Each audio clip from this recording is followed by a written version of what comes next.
Morning, and I want to thank all the members of the council for being here and for attending the State of the District address this past Monday at UDC. There, I was able to highlight many of the initiatives that our budget will focus on. I am pleased to make a presentation to you today, and we expect that the actual budget documents will be posted online this morning, as well as the budget books delivered to your offices by the CFO.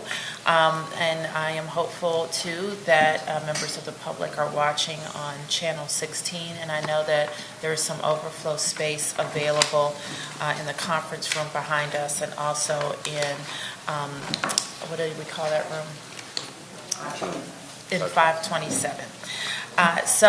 With that, I am going to make some brief remarks and turn it over to the city administrator to go through the highlights of our budget by each cluster, and then we will be available for your questions. I also expect to present, I will present at your invitation to the council this Friday, where we will have the opportunity to answer more of your questions. So with the FY 2020 budget, we believe that we ensure everyone living and doing business in the district an opportunity to participate in the prosperity that we're growing in the district. These have indeed been very good times for Washington, D.C., and to keep a D.C. that works for both residents and businesses in our fiscal year 2020 budget, we are asking commercial property owners to share some of the upside.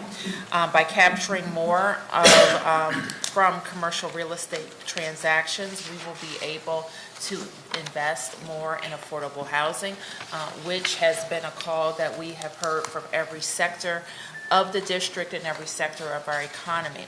$130 million will be invested in the Housing Production Trust Fund. That's up $30 million, or 30% increase.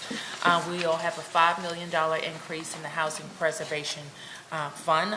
That's up from $10 million to $15 million. I should note that in most all of these housing investments, we also leverage additional private sector investment, and in the case of the Preservation Fund, it is expected to leverage over $45 million of private investment. This budget also recognizes that moderate and middle income residents and families are also feeling an affordability pinch. And we include a new production tool, the Workforce Housing Fund, and we start with a $20 million investment that will yield an additional $180 million in private sector participation for an overall investment of $200 million. We expect that government workers, teachers, firefighters, and police, people who are working, have good paying jobs, but still are not finding affordable housing in the district would be able to benefit from this type of investment. We are also making permanent a one-time early learning tax credit that we introduced last year, in that DC families are now taking advantage of in this tax season. We will eliminate the tax on diapers, which is part of a bill you passed unanimously last year. The first part of it was on menstrual products, which we funded last year. And the second part we complete funding for, which is the tax on diapers. We increased the pay for SYEP recipients to meet our $14 minimum wage that will go into effect district-wide this July 1st. We're also promoting more transit and investing in transit, in making our 2-month trial of free circulator permanent. And we will be investing $122 million in a new K Street transit way. And I know that Some preliminary designs have been shared, and we look forward to talking to you about how we can get that completed in 4 years. And building on the tremendous progress that we've made in driving down homelessness, I've included a new $37 million investment in Homeward DC, including $11 million in our short-term family housing programs. We are also investing big in early child care and early childhood education, as well as in elementary, middle, and high school education. So in addition to the $4.6 million that we are making in a big down payment on our technology plan, we've also included $6 million enhancement for school-based mental health services. And the CA can talk to you a little bit more about how that will expand our coverage across our schools.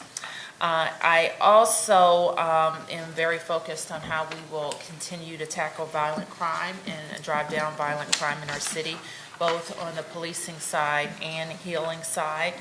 The investment here should get us to 4,000 officers next year, 2021, by 2021. So we want to continue to make those investments, as well as move some necessary legislation that we have at the council regarding our police force. We're also investing $3.3 million to bolster the efforts of our ONES office, the Office of Neighborhood Safety and Engagement, and including a new program that we'll talk about a little bit more, $1.6 million to our Office of Victims Grants and Services, where we would put trauma-informed mental health support in our highest need neighborhoods. So we'll talk to you a little bit more about that. And finally, in fiscal 2020, our budget recognizes the importance of continuing to stand up and advance our DC values. And this budget includes an increase in our IJLS grant program of that was $900,000 last year to $2.5 million this year. Its focus is on education and legal services in our immigrant community. So with that, I'm going to turn it to the CA to ask him to drill down on some of those subject areas, and then again, we'll be ready for your questions. Thank you, Madam Mayor. Good morning, members of the council and council staff and the public. I'm happy to present and talk in more detail about Mayor Bowser's fiscal year 20 spending plan and budget. As we started the budget development process, the mayor charged us with developing a spending plan that focused on several key priorities. Those priorities, as you heard her say at the State of the District in her remarks this morning, really centered around affordable housing and increasing access to affordable housing across wide income spectrums, accelerating our achievements in education, creating a safer, stronger DC, ensuring that we have access and our residents have access to jobs and economic opportunity, expanding our services and reach of health and human services programs, investing in transportation and the environment, and improving our infrastructure and community spaces. Our budget development process is a 4-phased process. We are at the end of the preparation phase where we are presenting the mayor's budget to the council. We shift very quickly to the legislative process, and we'll start that quite obviously on Friday with a hearing before the full council, and then your oversight process as you go through the budget deliberation cycle. When we start our budget process, it's important for us to talk to the community early about their priorities and hear their input. As we have in each of the budgets that have been presented to you, we have several budget engagement forums where we solicited input from the community. And we hear from them on a consistent basis that their top priorities continue to be education and housing. And you can see just over 1,000 residents participated in our forums, and you can see here what they listed as at least the order of their priorities in terms of our spending plan.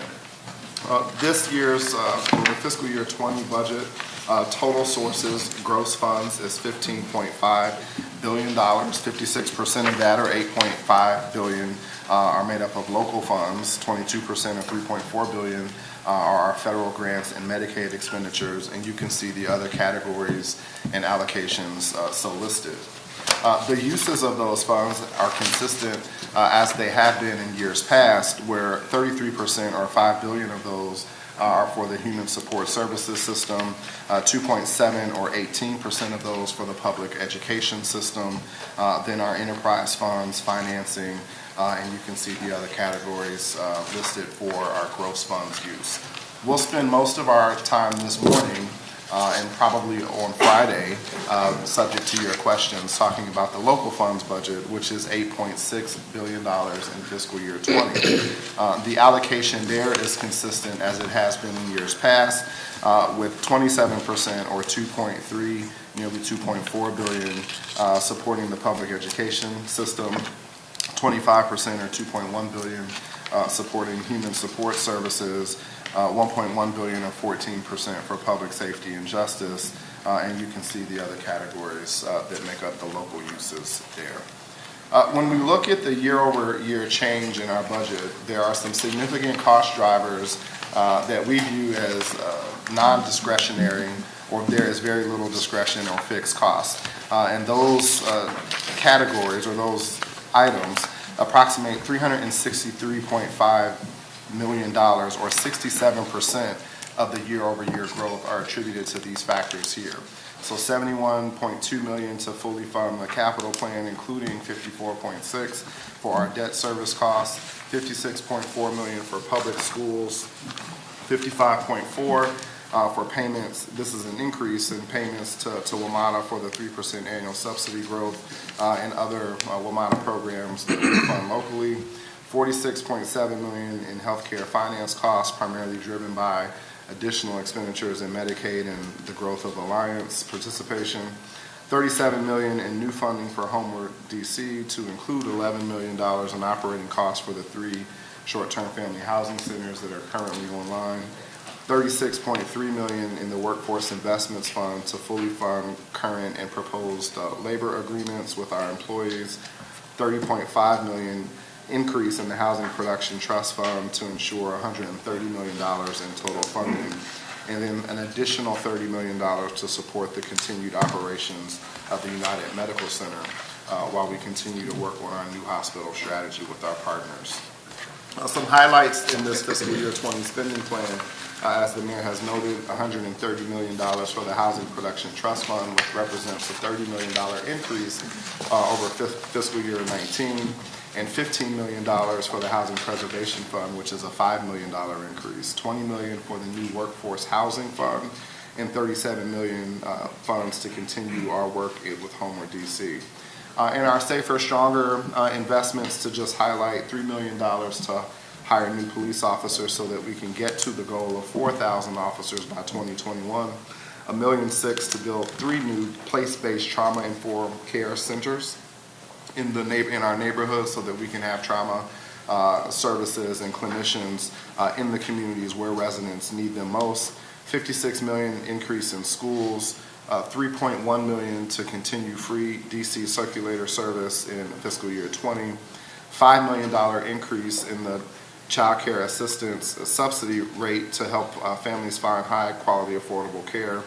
This is in addition to the $14 million that we invested in that last year.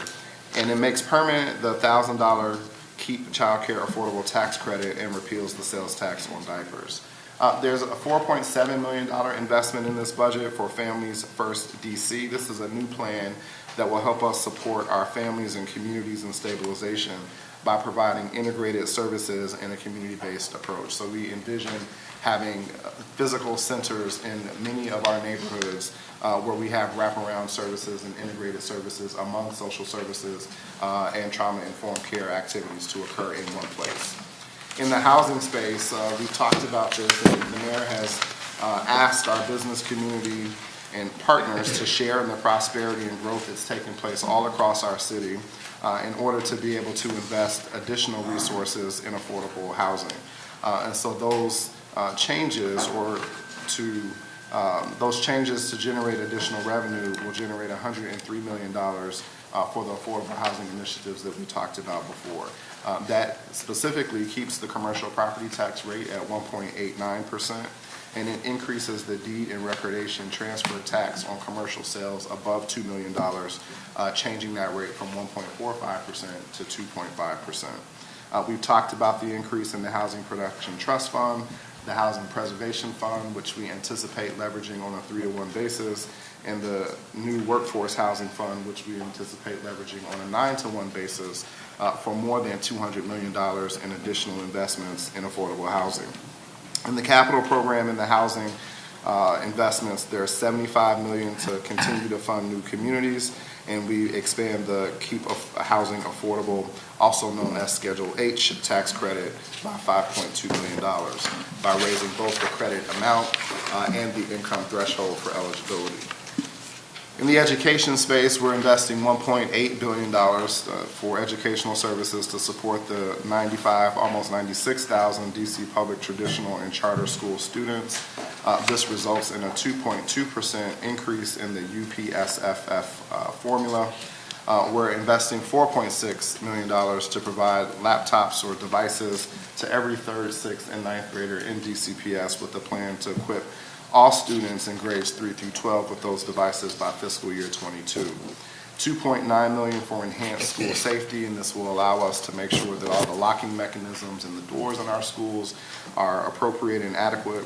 $90 million for programs and services at the University of the District of Columbia, a $64.6 million investment in the library system, $52.6 million investment in parks and recreation. We also have $1.6 million to fund 6 new community schools, and this is a full community schools model that has integrated services and wraparound services, and they will be at Anacostia, Ballou, Cardozo, Elliott Hine, Langley, and Sousa, and $52 million to build 3 new early child education centers at the site of Old Minor and Old Randall Highland schools, as well as Thurgood Marshall.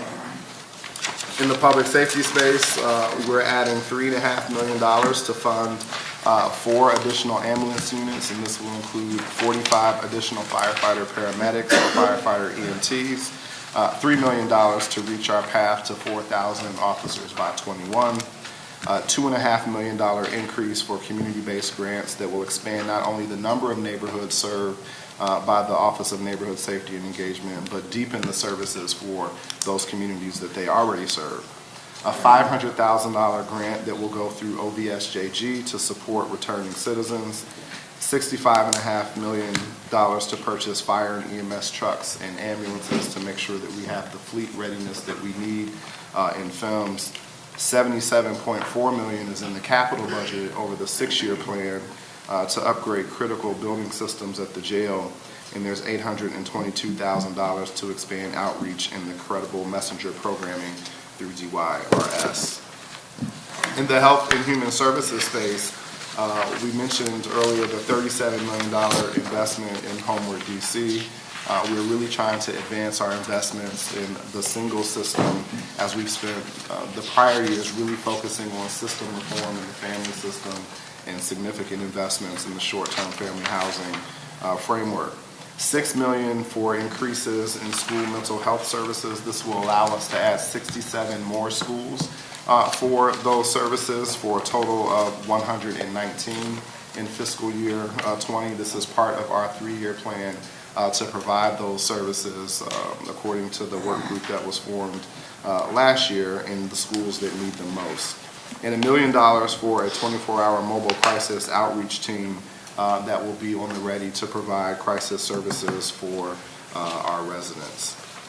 In the jobs and economic opportunity space, we continue our investments in Great Streets and Neighborhood Prosperity Fund at $8.3 million, $250,000 to continue the work that Aspire is doing to support returning citizens to start their own businesses, $200,000 in DSLBD to continue the Dream Grants program, which supports Ward 7 and 8 entrepreneurs, $7 million as a part of a down payment to the cultural plan that will leverage $19 million in private investment that will allow for capital and working capital for our nonprofits in the arts community. And we also have investments continuing in the CIP at $71.6 million for McMillan redevelopment, $90 million for St. Elizabeth's infrastructure development, and $14.5 million for Hill East redevelopment. To support our seniors, we're adding an additional $2 million to increase the Safe at Home program, so an additional 400 seniors can safely age in place.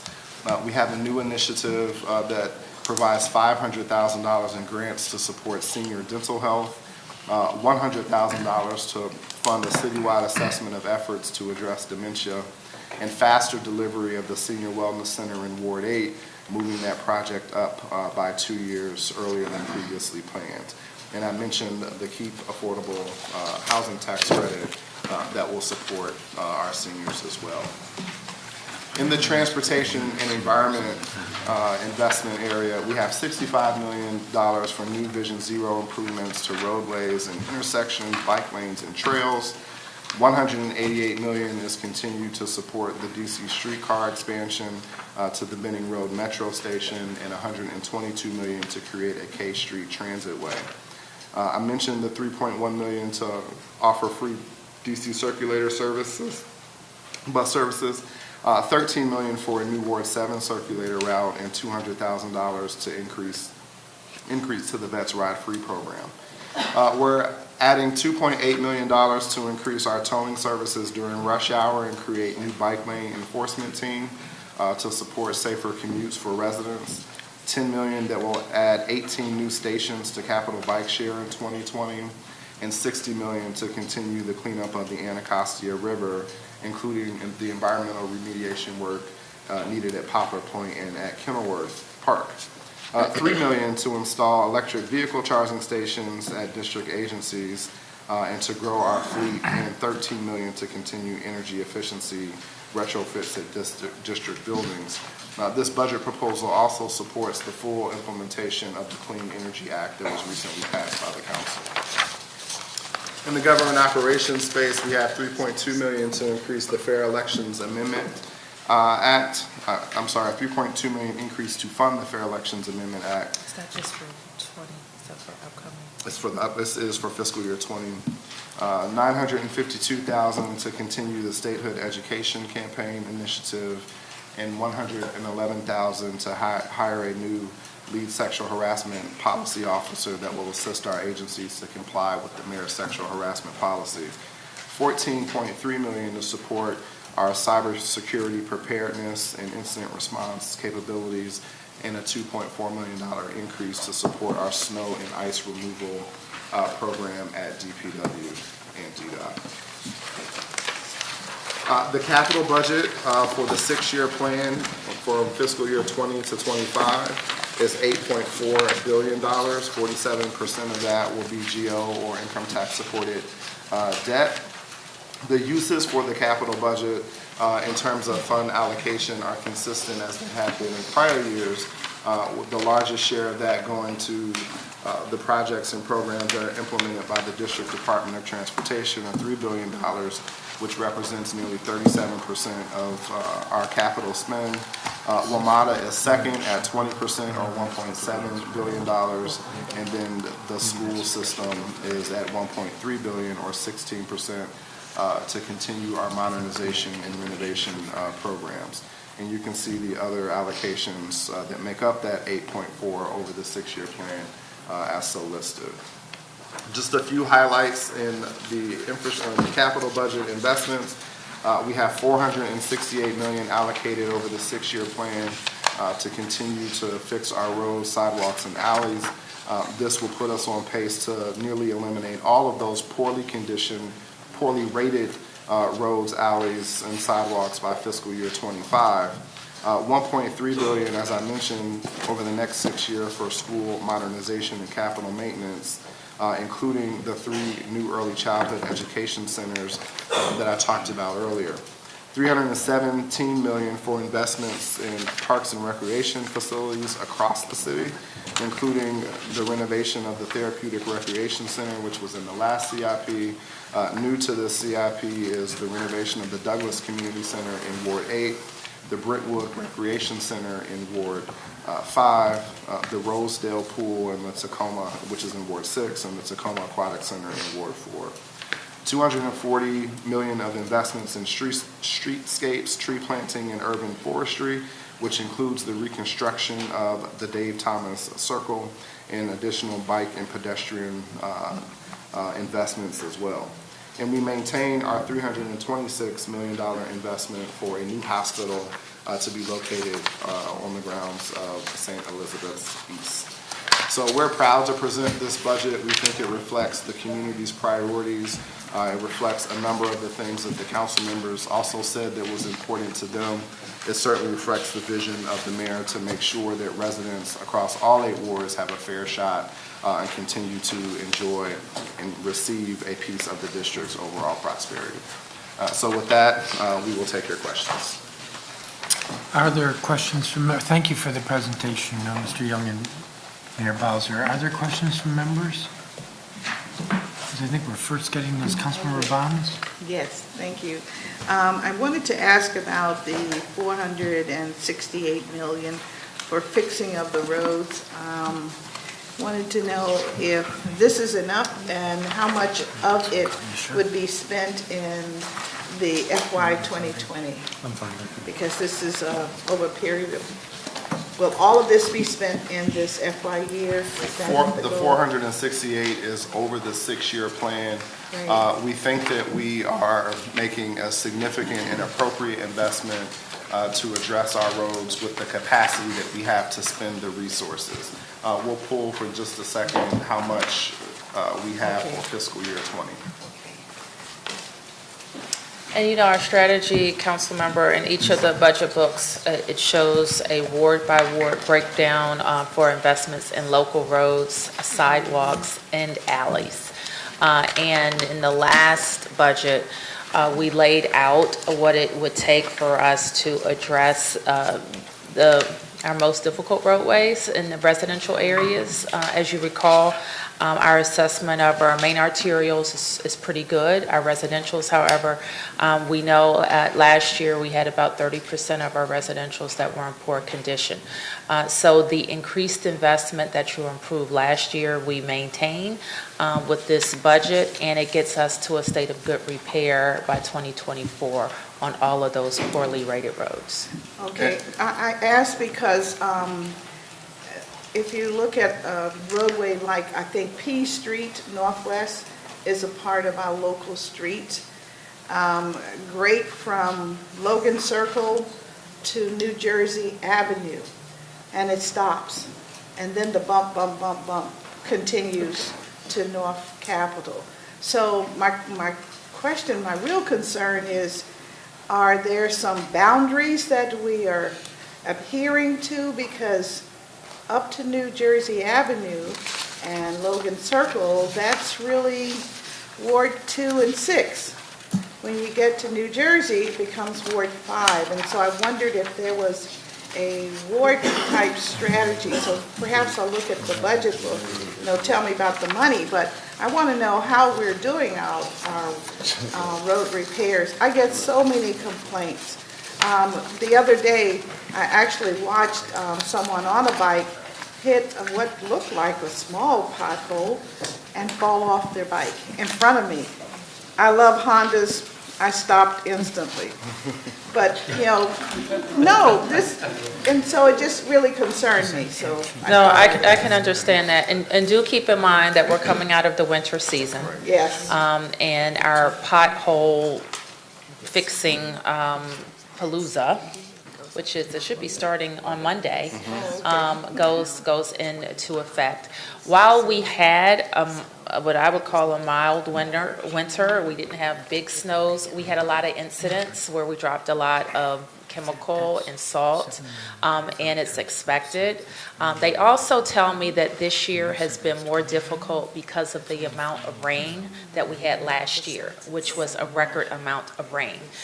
So I assure you that our strategy is always to fix the worst, no matter where it is in every ward. And one problem that we have is, and we're working on this, is that our pothole system, I think, relies too heavily on responding. So somebody says there's a huge pothole there, and that also requires people to call. And so we're being more proactive with the potholes and not relying so much on response. But we're also working in parts of the city where we have traditionally had fewer calls for service at making sure we're promoting among our residents the need, calling 311, whether it's a pothole or whether it's some other city service that is lacking. And Well, thank you. Councilmember Bonds, to your question of how much we will spend in fiscal year 20, it is $76 million for our roads, our alleys, and our sidewalks. And there is a local road program for each ward of the city that we make an allocation against for local road repavement. We have been on pace and have done much better over the last several years of meeting our intended spend rate. So we anticipated completing 63 lane miles in 2018. And to date, 49 of those lane miles are substantially completed or complete, and 13 are under active construction now. So we will meet the spending goal that we anticipate in each year for the lane miles that we expect to do. All right, thank you. And to the mayor, I just want to thank you very much for loving housing so very much. As we all do. Thank you. Alyssa, did you want to be recognized? Charles?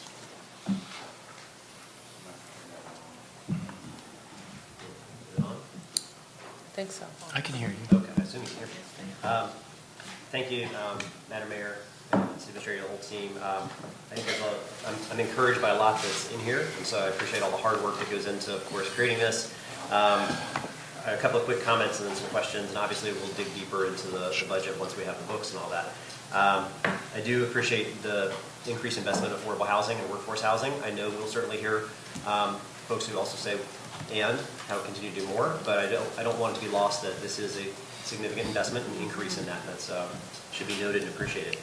I also think the budget has a lot of investments for our early childhood improvements. So everything from the making that tax credit permanent to the investments in the early childhood centers. In particular, I know it wasn't within the talking points, but one of the things that you have in the budget, my understanding, is also the expansion of the early childhood at Van Ness Elementary. Correct. Yes. And so I know it maybe didn't quite hit the bullet points, but that's also another one that certainly in Ward 6 where the early childhood seats are getting tough. I think that's a noteworthy investment.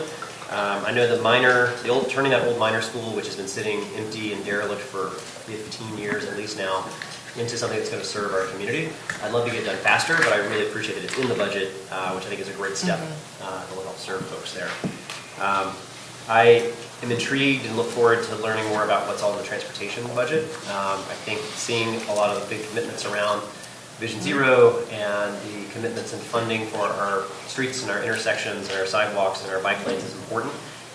One quick question I had on seeing Florida Avenue Northeast as part of this plan. Is that for the actual funding of the redesign of itself, or is it continuing the funding for the planning that's underway? And I know I saw Director Murray here. You're referring to the Dave Thomas Circle? No. Or the Florida Avenue streetscape? Once we get past Dave Thomas Circle and come down Florida Avenue Northeast. Yep. I think It's everything. It includes the Florida Avenue. Yes, Into 6. yes.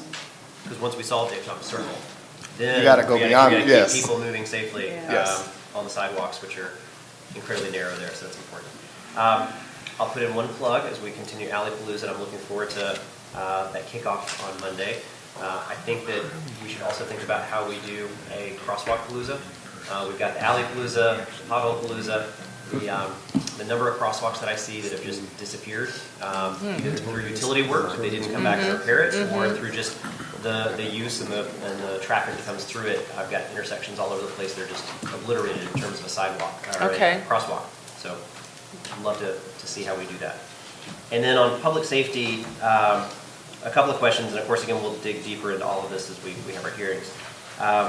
The $2.5 million that you have for an increase in the community-based grants for violence interruption, I couldn't quite tell if you were saying that was an increased investment with the Office of Neighborhood Safety and Engagement, or does that include the violence interruption work that's being funded through the AG's office with the funding that they have? So that investment is focused on the Office of Neighborhood Safety and Engagement for separate from what the Attorney General is spearheading with Cure Violence. But we also added, as part of which I think goes through 2020, is part of that settlement, those settlement funds, the amount, I think, $3 million? $3 million. Was it? Washington, Yes, the merger resources from Correct. the Washington Gas and AltaGas settlement. But those settlement funds are separate because Those are separate. Those are separate. Those are separate. And they cover 2020. Am And I they right co- on that, Kevin? That's correct. That's correct. I would love to continue working with you to think about how we continue the supports we have for returning citizens. I know we'll certainly work with Councilmember White, with his committee as well, but as we continue to have the Ready Center, formerly the portal, up and running, and I'm hearing a lot of great feedback thus far, continue to think through how we more strongly invest in that, I think will be important. And I guess one quick thing just to end on to highlight. $77 million in capital funds for critical building systems at the jail. I just note this for all of us. I know it is probably the least sexy capital expenditure to rebuild a corrections facility, but when we're going to need to spend $77 million on the critical capital needs, that's money that I'd love to think through how we, we'll take a deeper look at it, but I'd love to think about how, of course, we're rebuilding that corrections facility. And I know that's a shared priority. It's just a matter of it's an incredibly expensive priority. And again, it's the least sexy capital thing we could probably do. It's very important. We've started a project this year to really help outline and shape what that future is going to look like, which I hope will help it inform us with our budget decisions. But for all of us, if we're needing to spend $77 million just keeping it together, it really speaks to how important that capital need is, that we're going to have to figure a solution out in the coming years. Absolutely. And Councilmember, I'll just say, we do share that as a priority. And our great hope is that we will be able to come with a public-private solution for the jail. Very early estimates suggest that a new jail will cost $600 million. I think you can see from what's in here that we don't have the borrowing capacity to do that. So it will require a public-private partnership. And so we'll continue to work through those issues with the CFO and the Office of the Attorney General, because our hope is to have a plan that would have a new jail built in 4 years. Even with that, even if that happens, we still have to make some necessary maintenance investments in the current jail to maintain it at a level that we need to maintain it at for people while they're there. I agree 100%. I do think it's a shared priority that we've got to get it done. I just want to also just partly note it for my colleagues of how much we're going to have to spend in capital budget just to maintain what we've got, which means we're going to have to work toward that solution. And I'm looking forward to working with you on that. You bet. It's critically important for us. Thank you very much. Thank you. Are there other members who have questions? I don't see it. I'm sorry, Councilmember White. Thank you, Chairman. I want to thank you also, Muriel Bowser and the team for this budget. One of the questions I have, I see in the infrastructure and community spaces, in the third bullet, it's $3.7 million for parks and recreation. I see that in the middle of this, there's Douglas Community Center. Do we know what part of this will be allocated to Douglas and what we're going to do there? Douglas is probably half of this one side. Douglas is funded at $18 million, I believe, and if you just give me a second, I can give you some particulars about what the thought is there. Also, thank you for your commitment to public safety. I wanted to know, so what is your vision for increasing public safety? That's like a $2.3 billion, $2.5 million increase in public safety. And I know in Ward 8, we were able to put money into the community to cover 4 communities and rival communities, so about 8 communities. But we've noted in our outreach on Friday, there has been increased from about 30 crews or games to about 70. So when residents see outreach workers in certain communities, they're constantly answering the question, and our consumers may be having the other Boston City as well. How can we get workers in our community? And people feel like you all these workers are over there, you know, here. Well, let me start, Councilmember, by saying, and the city administrator introduced a new concept that we are targeting communities in Ward 7 and 8 called Families First. Families First is going to identify 10 neighborhoods that we think have the most vulnerable residents, and some of those indicators are around violence. The Families First initiatives are going to help us coordinate some services to families in those 10 neighborhoods. And we are happy to sit down with you and share with you some of the activities that will be happening there. So there will be with Families First, it's going to be a human services-led initiative. We're also going to identify place-based trauma-informed services that will coordinate with Families First. And so those include a $4.7 million investment and a $1.6 million investment. And the ONE's office will be able to expand the number of neighborhoods and deepen the level of services that it is offering. So that's on the side of healing. We agree with. I think all of us agree that we have to approach the problem of violence from a policing standpoint and a healing standpoint. So we're heavily invested there. Thank you. I want to also thank you for continuing to support small local businesses in Ward 7 and 8 through the DREAM grants. That was really important. I was talking to the residents about that last night, saying we were hoping the mayor put it in, so I want to thank you for that. And also moving up our senior wellness center. Our seniors have been organized and very vocal about trying to figure out how they can get more access to activities in the community. And I wanted to know I want to thank you for your commitment to the Housing Production Trust Fund. I know it went up from $100 million to $130. How are we allocating that to the lowest and neediest residents in the city? Well, as you know, Council Member, the Housing Production Trust Fund by law supports units at 50% and below, 50% and 30. Is it 50 or 60%, that HPTF? 80.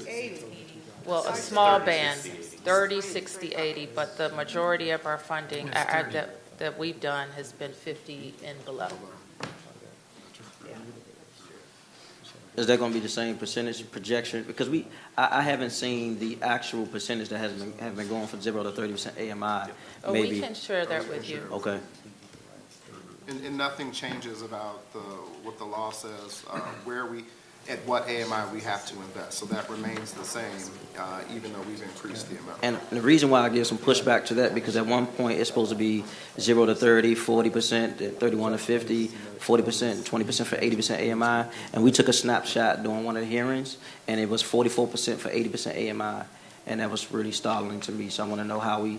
Well, some of the units, I will tell you, we... the Housing Production Trust Fund has been around a long time, and even some of the units that have been delivered during our administration started years and years ago.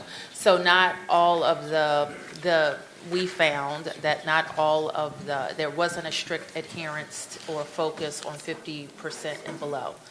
Still within the law, but we have really shifted our attention in the Housing Production Trust Fund to that area. So we're happy to share with you the breakdown. But I will say, and this budget reflects, that we also need to pay some attention to those workforce housing bans. And that's what the new workforce fund of $20 million will focus on, between 60% and 120% of AMI. So it's $20 million in that. And I'm sure you also hear from people, as I do, that are workers, that may be government workers, or employees even, that have good paying jobs, but fall outside of subsidized units for the Housing Production Trust Fund, but still need some below market opportunities. And so that's what the Workforce Housing Fund will cover.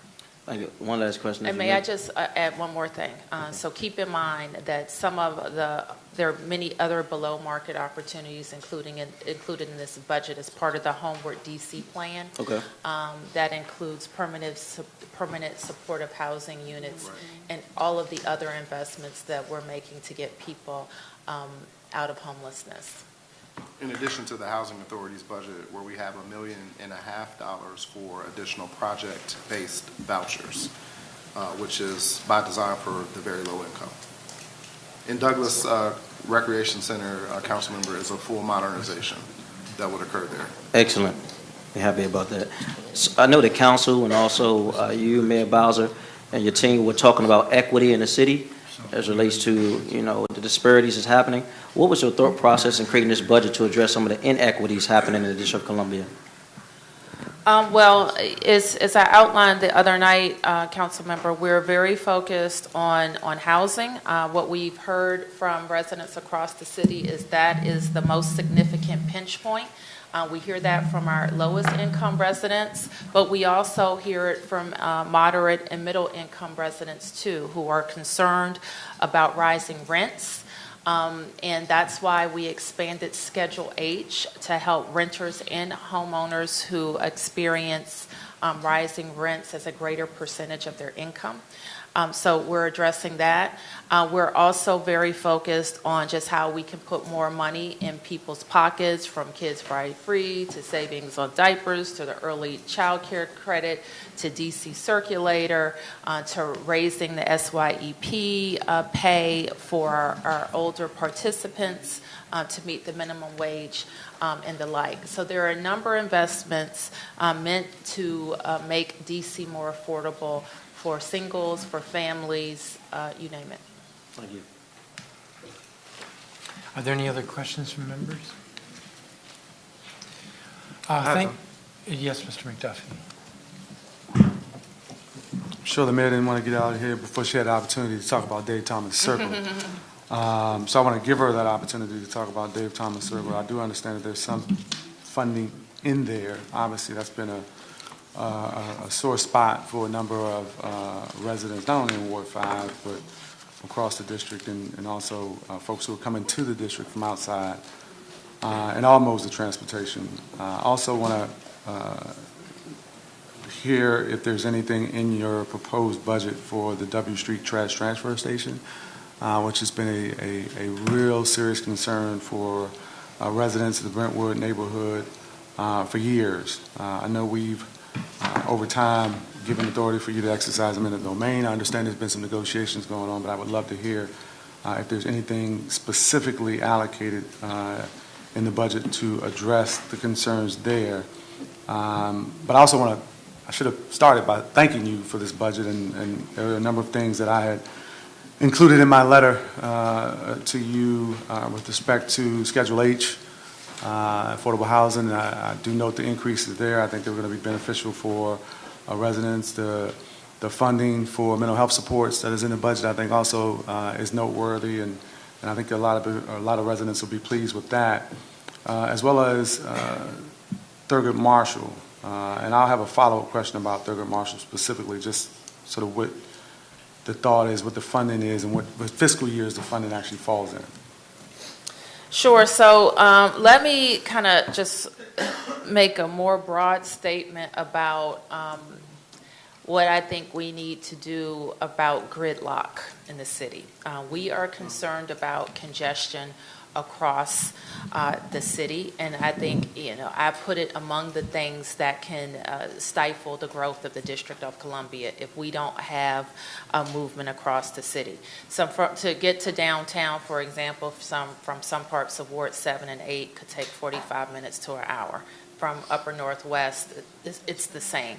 So at what point does that stifle our growth? And so the investments we make in public transit, I think, are first and foremost in my mind about how we move more cars off the road. And that's why we have been with Jack, and all of you last year, very committed to making sure that Metro has what it needs to build and to grow. That's key. That's why I've also been very focused on making sure Metro provides the the service that serves our residents and workers, including more time during the day and late night hours to keep people out of cars. That is also why we're very committed to making sure that we're doing all that we can do with our own bus, the DC Circulator, making sure it's reliable on the routes that it serves, and we've made it free. We want to attract more people to DC Circulator. Also, while we're investing in making sure that when people do get on the bus, the Metro bus or the Circulator, that they have some advantage.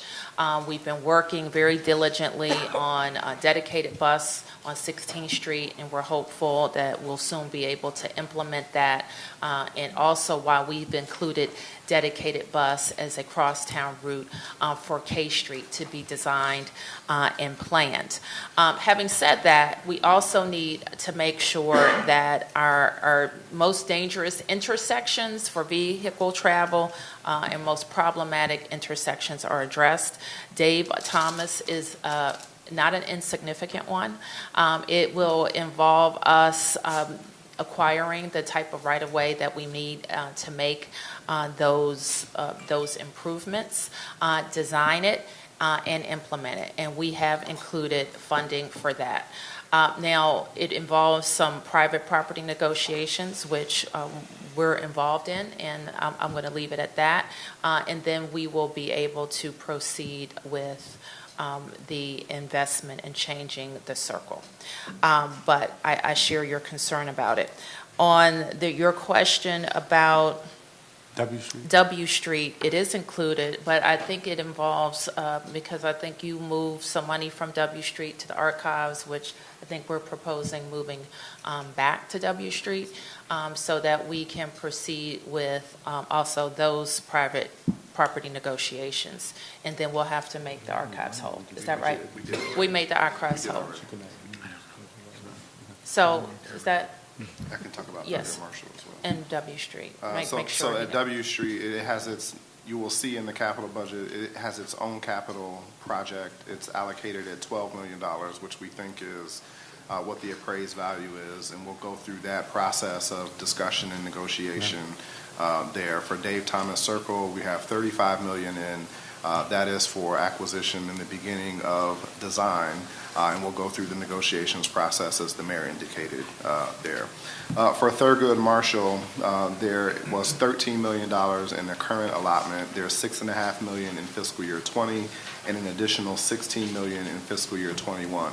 The thought there is that we would demolish the existing structure at Thurgood Marshall. As you know, there was a separate project for Theodore. There is for Theodore Hagen's. That's where you'll see this additional money in the Theodore Hagen's capital project. The idea would be to build the rec center on the site of Thurgood Marshall, expand it so that it could accommodate early childhood facilities there, and then make the current site of the rec center additional parkland to support Fort Lincoln Park. And so we know that there's a community conversation that has to occur, and some more conversations with you as representing Ward 5 that has to occur, but that is our thinking and strategy at this point. So that's encouraging on all three fronts, and obviously I think you make a very important point in the end where it's a community conversation. It's already started to take place. And to know that there are funds in the budget over and above the $19 million that we had already allocated for both the Theodore Hagen's Cultural Center as well as the park. So I look forward to engaging with you all as well as the community to get their feedback on what you all have proposed in the budget. I did want to ask about, you referenced the circulator, Madam Mayor, and you mentioned that your budget includes funds to make the circulator free permanently. And as you know, there's no Ward 5 route. And I made a request for a Ward 5 route. I know there's funding to do a study. I wonder if a study is necessary at this point. Will note, and I'm sure my colleague in Ward 7 is probably pleased that there's a proposal for a Ward 7 route. But the residents in Ward 5, particularly those on New York Avenue, have expressed real concern about the lack of connectivity from the housing that's being built in areas around Fort Lincoln, in areas around Ivy City, where we've got multifamily and Hex Warehouse and other places, as well as connectivity to Union Market and to the metro at Noma. So could you talk about your thoughts behind that? I appreciate the subsidy to make it free, but I wonder if it should be free for everybody before it actually serves certain parts of the city, because there are certain parts of the city that have no circulator routes at this point. All right, so let me just say, the circulator does not, there's no Ward 5 route, there's no Ward 7 route, and there's no Ward 4 route. So there's no one ward that doesn't have circulator. So let me just start there. That's not to say that the residents of Ward 5 and Ward 7 and Ward 4 don't benefit for more people riding on the circulator, because they do. We all benefit from more people riding on the circulator, no matter where they're traveling from. I think that we don't currently have the capacity to replace our Metro bus system with circulator routes. And that wasn't ever really the intention of the circulator to start with. Having said that, though, I do think there are more circulator routes that can be added, and we are asking DDOT to do that. A couple of things need to happen for us to be able to do that, is that we have to acquire more buses, which is in this budget, and we have to locate a maintenance yard. And we have not been able to do that. So we are constrained with how big the circulator can go. I will also add that it may not be appropriate to replace some lines or to compete with some lines with Metro, because we also pay for that. Think about the Metro bus as our bus, because every Metro bus line in the district we pay for directly. And what we were able to do, for example, in last year's budget is add new express Metro bus service in what's the Route 59, for example, that goes down 14th Street. And we also made investments in improving the X2 that travels through a number of wards. So as we think about this, and I am very aware, having sat in your seat representing a ward, that we want to make sure that all of our people have access to the same quality services. But I would just ask everybody to think more broadly about what our bus investments are. And they could come in the form of improvements to Metro, they can come in the form of the circulator in streetcar, and they can come in the form of other investments too. So long answer, but the short of it is we need to study where it makes sense to expand the circulator, but we also need to buy more buses if we do, and we have to have a bigger maintenance yard. Okay, no, I appreciate that, and I don't want to get into a debate at this moment, and obviously I think we'll have a process of doing some oversight and asking Absolutely. some relevant questions, but I think y'all residents of Ward 5 have, to your point, in needing a maintenance yard and things like that. We've done our fair part. We've got a number of bus lots in Ward 5, including a circulated bus lot in the Ivy City community, and would love to sort of speed up the process of determining whether or not it's appropriate to have one along New York Avenue. I got it. I'm literally amplifying the voices of residents who have come to us in my office to say that, we can't get to Noma Metro. I'm moving out of this building in Ivy City because it takes too long to get from my building to Noma Metro, and although the property owner subsidizes a shuttle, it doesn't run frequently enough to get people in and out. And so we've got folks who are making investments. Quite frankly, we've made investments, and I thank you and the council for making investments in neighborhoods like Ivy City. But I think there's still a gap, and this is one of the gaps that exists. So I would love to be able to work with you all to address that gap in this particular budget. Sure. Thank you. If there are no other questions from members, we will see you on Friday. The format on Friday is members will give opening statements. Sorry, you'll have to sit through all that. And then you'll make a presentation, and then there'll be one round of questions while you are there, Madam Mayor, from members. A second round, you're free to stick around or leave, and we expect City Administrator Young will be there. I can't leave when she leaves. You can't leave. In fact, you're scheduled to stay in the chamber 2 hours past the adjournment of the hearing. Thank you. Thank you very much. Thank you.